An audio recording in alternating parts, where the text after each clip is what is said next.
అదే RTV app వార్తల్ని క్షణాల్లో చదివే అవకాశం ఉంటుంది. ఒక న్యూస్ పేపర్, ఒక టెలివిజన్ ఛానల్ మీ చేతుల్లో ఎప్పుడూ ఉంటాయి. జనసేన అధినేత ఏపీ ఉప ముఖ్యమంత్రి పవన్ కళ్యాణ్ ఈరోజు మూడో రోజు పర్యటన తూర్పుగోదావరి జిల్లాలో కొనసాగుతుంది. అలాగే ఉమ్మడి తూర్పుగోదావరి జిల్లాలో నుండి కాకినాడ తన సొంత నియోజకవర్గం పిఠాపురంలో 3 రోజుల పర్యటన అయితే ఈరోజు చివరి రోజు అయితే చేరుకుందని చెప్పాలి. మొదటగా ఆయన తన గెలిచిన తర్వాత తన సొంత నియోజకవర్గం పిఠాపురం రావడం జరిగింది. అలాగే పెన్షన్ పంపిణీ కార్యక్రమంలో మొదటి రోజు పాల్గొన్నారు జనసేన నాయకులు కార్యకర్తలతో.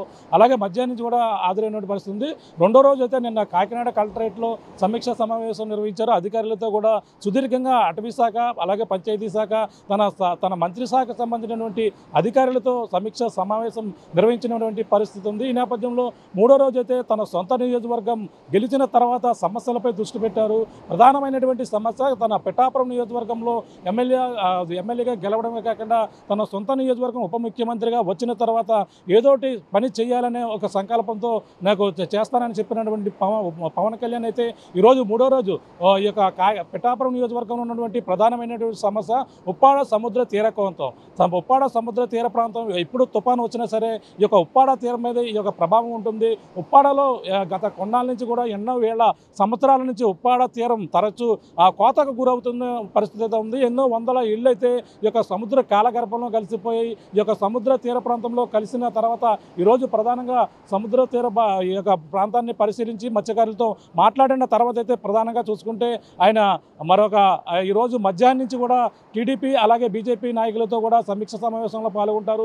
అలాగే ఈరోజు సాయంత్రం వారాహి విజయ సభతో అలాగే పిఠాపురం నియోజకవర్గ ప్రజలకైతే కృతజ్ఞతలు తెలిపేందుకు ఆ యొక్క సభలో కూడా పాల్గొంటారు. ముఖ్యంగా చూసుకుంటే ఈరోజు మరి కొద్దిసేపట్లో పవన్ కళ్యాణ్ అయితే ఈ యొక్క ఉప్పాడ సముద్ర తీరం ఏదైతే మాయాపట్నం ఉందో మాయాపట్నానికి చేరుకుంటారు. ప్రస్తుతం మనం ఇదే ప్రాంతంలో జనసేన అధినేత పవన్ కళ్యాణ్ అయితే పర్యటించబోతున్నారు. ఈ యొక్క సముద్ర తీర ప్రాంతం కోతకు గురైనటువంటి ఈ యొక్క ప్రాంతాన్ని చూడొచ్చు.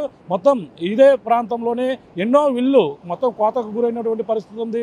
కోతకు గురవుతూ తరచూ ఈ యొక్క సముద్రం చొచ్చుకొస్తూ ఉప్పాడ మొత్తం గ్రామాన్నే మొత్తం సగం వరకు కూడా మింగేసిన పరిస్థితి. ఈ యొక్క రాకాశీయాలలో ఉప్పాడ ఎప్పుడు తుఫాను వచ్చినా సరే ఈ యొక్క తీర ప్రాంతమైన అలజడి ఉంటుంది. ఎక్కడ తుఫాను వచ్చినా సరే ఈ యొక్క తీరం తరచూ కోతకు గురవుతుంది. ఇలాగా ఉప్పాడ నుంచి అలాగే కాకినాడ సముద్రం తీరం వెంబడి రాకాశీయాలలో ఎగసిపడమే కాకుండా ఎంతో మొత్తం రోడ్డు అంతా కూడా ధ్వంసం అవుతుంది, కోతకు గురవుతూ వస్తుంటుంది. కానీ శాశ్వత పరిష్కారం అయితే రావడం లేదు. గతంలో జియో ట్యూబ్ ఏదైతే రాళ్లను రక్షణగా వేసిన రాళ్లను సైతం మొత్తం తెంచుకుని వచ్చి ఈ యొక్క ఓళ్లను సైతం కూడా మింగేస్తున్నటువంటి పరిస్థితి మనం ప్రధానంగా చూస్తున్నాం. మనం చూస్తున్నటువంటి ప్రాంతం ఇది ఒకప్పుడు ఎంతో విశిష్టమైన ఈ యొక్క ఉప్పాడ తీర ప్రాంతం ఇదంతా కూడా మనకి ప్రధానంగా ఎన్ని కూడా ఉండేవి. ఇక్కడ ఈ యొక్క ప్రాంతంలోనే అప్పుడు ప్రధానంగా చూసుకుంటే ఏదైతే ఈ యొక్క ప్రాంతం ఉందో ఇక్కడ ఉప్పెన సినిమా కూడా ఇదే ప్రాంతంలో తీశారు. ఉప్పెన సినిమా తీసినటువంటి ప్రాంతం ఇక్కడే సినిమా షూటింగ్ కూడా జరిగాయి. కానీ గత 3 సంవత్సరాల క్రితం వచ్చిన అప్పటికి ఇప్పటికి చూసుకుంటే మొత్తం సముద్రం ఏ స్థాయిలో కోతకు గురైందని మనం ప్రధానంగా చూడొచ్చు. మనం మరో పక్కన చూడొచ్చు. మొత్తం ఉప్పాడ మొత్తం తరచూ కూడా కోతకు గురవుతూ వస్తున్న నేపథ్యంలోనే ఎంతోమంది మత్స్యకారుల ఇల్లు ఈ యొక్క సముద్ర కాలగర్భంలో కలిసిపోవడంతోనే ఎంతో కూడా నిరాశులయ్యారు. ఇప్పటికీ కూడా సరైన వాళ్ళకి నివాసం లేకపోవడంతో చాలా ఇబ్బంది పడుతున్నటువంటి పరిస్థితి అక్కడ ప్రధానంగా కనబడుతుంది. ఇవన్నీ కూడా కోతకు గురైన ఇల్లు మనం చూడొచ్చు. సంవత్సరానికి కూడా ఎన్ని తుఫాన్లు వస్తే అన్ని తుఫాన్లు కూడా పదుల సంఖ్యలో ఇళ్ళు అన్నీ కూడా సముద్ర కాలగర్భంలో కలిసిపోతున్నాయని చెప్పేసి మత్స్యకారులందరూ కూడా ఆవేదన వ్యక్తం చేస్తున్నారు. ఈరోజు పవన్ కళ్యాణ్ ఉప ముఖ్యమంత్రి హోదాలో రావడమే అలాగే ఉప ముఖ్యమంత్రుల హోదాలో రావడంతోనే తన నియోజకవర్గంలో ఉన్నటువంటి సమస్యలపై దృష్టి పెట్టారు. సమస్యలపై దృష్టి పెట్టి ఇప్పుడు ప్రధానంగా ఇక్కడ ఈరోజు వాళ్ళ మత్స్యకారులతో మాట్లాడే సమస్యలను అయితే తెలుసుకుపోతున్నటువంటి పరిస్థితి ఉంది. ప్రధానంగా చూసుకుంటే ఇక్కడ ఏ విధంగా ఇబ్బందులు పడుతున్నారు, అలాగే ఉప్పాడ సముద్ర తీర ప్రాంతం ఏ విధంగా ఇబ్బందులు పడుతుంది, అలాగే ఏ విధంగా కోత గురవుతుంది దాన్ని మేము మాట్లాడే ప్రయత్నం చేద్దాం. ప్రస్తుతం ఇక్కడ ఉన్నటువంటి స్థానిక నాయకులు ఉన్నారు. ఇక్కడ ఉప్పాడ సంబంధించినటువంటి మత్స్యకార సంబంధించిన నాయకులతో మాట్లాడే ప్రయత్నం చేద్దాం.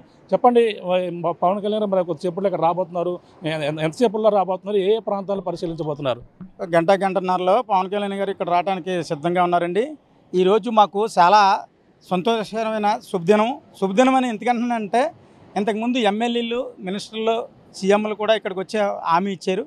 ఏంటంటే సముద్రం కోతకు గురై ఈ ఊర్లు పోవడంలోనూ మేము గుట్టేస్తాం, దానికి మీకు చిరకాలం మీరు సుఖంగా ఉంటారని ఎవరు కూడా మాట తప్ప శాతలేమి లేవు.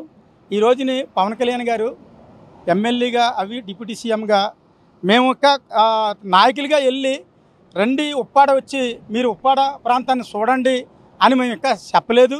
చెప్పకంటేనే ఆయన ప్రసారం చేసేటప్పుడు ఉప్పాడ పిఠాపురాన్ని నేను ఏ విధంగా చేస్తానో మాట ఇచ్చాడు. ఆ మాట ప్రకారంగానే మేము అడగకంటేనే మరి ఈరోజు రావడం మాకు మరి చాలా ఆనందం.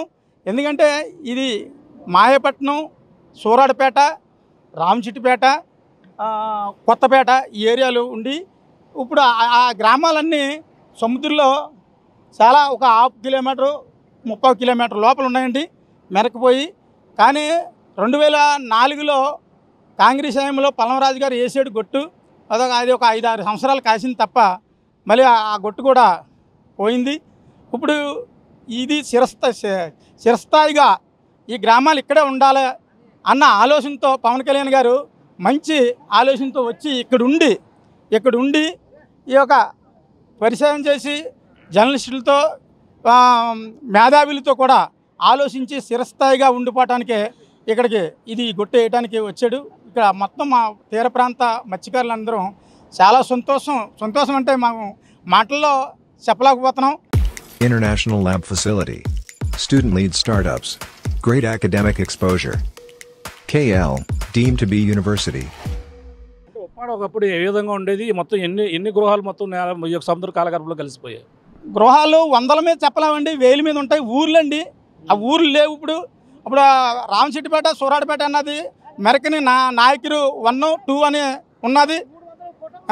ఈ వేల మీదే కుటుంబాలన్నీ ఇల్లులన్నీ సముద్రంలో ఉన్నాయండి. ఇప్పుడు వేల సంఖ్యలో చెప్పాలి మేము. ఈ 2 దేవస్థానం ఇదండి. ఇది ఉప్పుని సినిమా తీశారు, ఒకసారి మీరు కెమెరాలో తిప్పితే చూస్తారండి.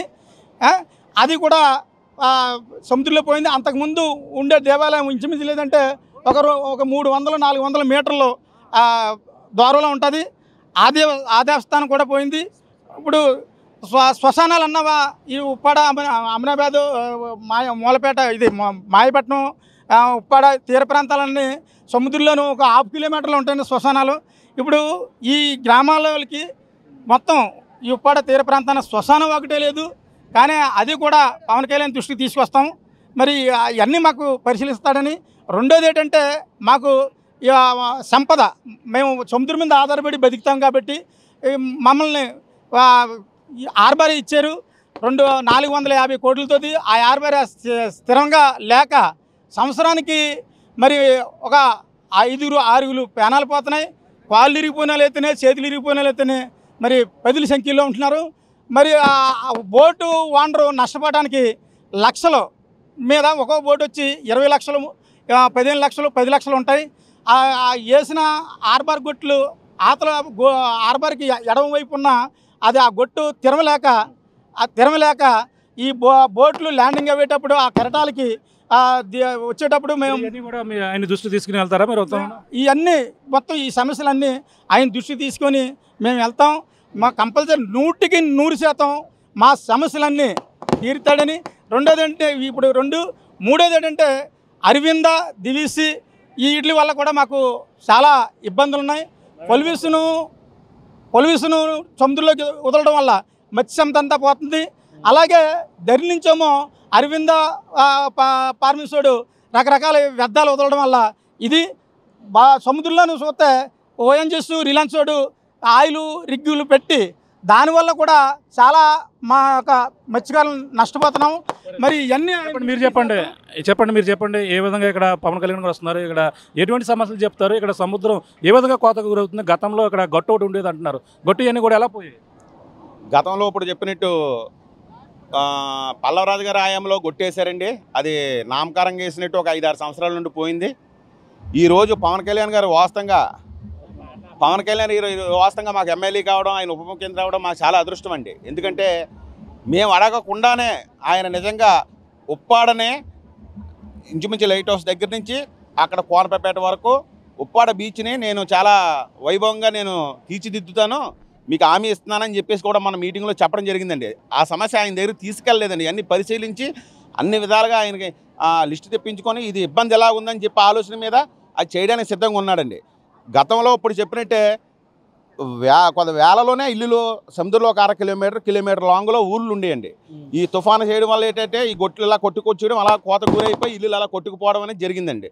ఇప్పుడు మాకు కంపల్సరీగా గొట్టు అవసరం అండి, రక్షణ గోడ అవసరం. ఇక్కడ నుండి కోనపేట వరకు రక్షణ గోడ ఆయన చేస్తానని చెప్పి ఆ సమస్య మీద వస్తున్నారు. ఇంకొకటి మైను ఇంపార్టెంట్ ఆర్బార్ కూడా అది దిగేటప్పుడు ప్రమాదకరంగా మన వాళ్ళు మత్స్యకారులు దిగేటప్పుడు ఆ బోట్లు తిరగకపోవడం వల్ల ప్రమాదకరంగా చనిపోవడం అనేది చాలా ఇబ్బందిగా జరుగుతుందండి.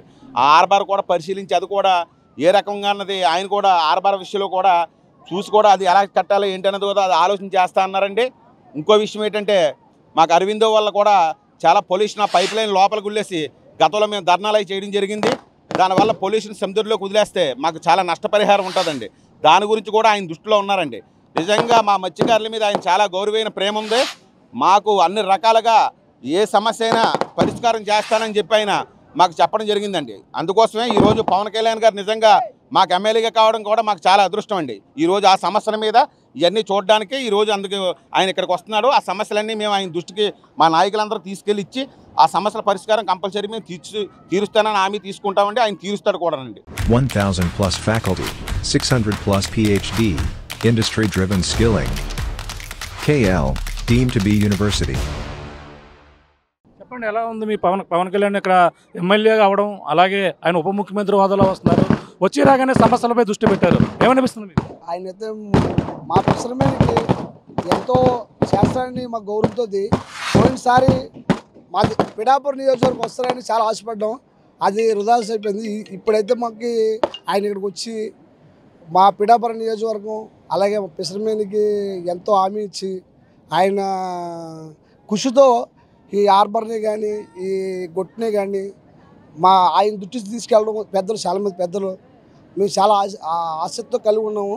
ఆయన పని పూనుకుంటే చేస్తారని మేము చాలా కృషితో ఆయన్ని గెలిపించుకున్నాము.